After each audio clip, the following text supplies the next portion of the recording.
Ce soir, nous revenons sur l'une des principales actualités politiques de cette année 2010, les élections régionales.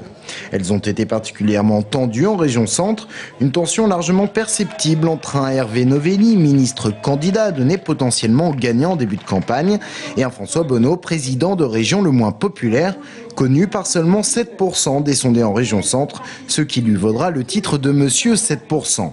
Un chef de file socialiste qui a remplacé Michel Sapin en cours de mandat et qui doit composer avec une force montante, Europe Écologie.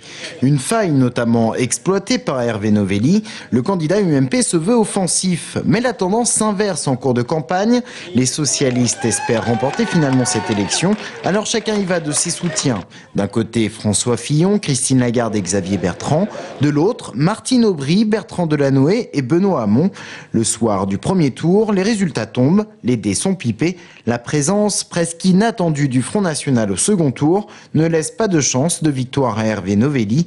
La stratégie voulue par le chef de l'État de réaliser l'union à droite dès le premier tour n'aura pas été concluante. Cette triangulaire renforce les chances du Parti socialiste et on voit bien à qui profite celle-ci. Les adversaires ont usé d'armes qui me paraissaient à la fois déplacées et dérisoires.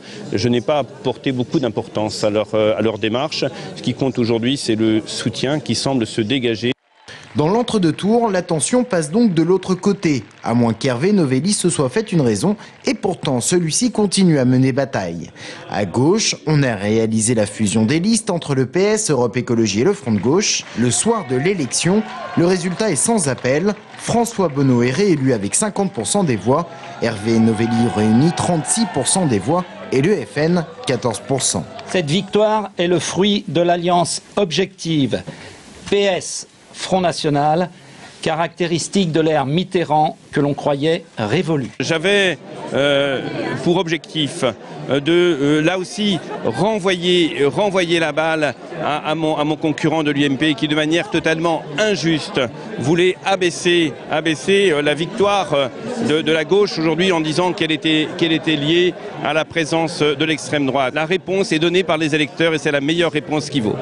Les socialistes doivent désormais composer avec des écologistes, certes minoritaires, mais qui n'hésitent pas à faire entendre leur voix, notamment sur le soutien à l'aéroport de Tours.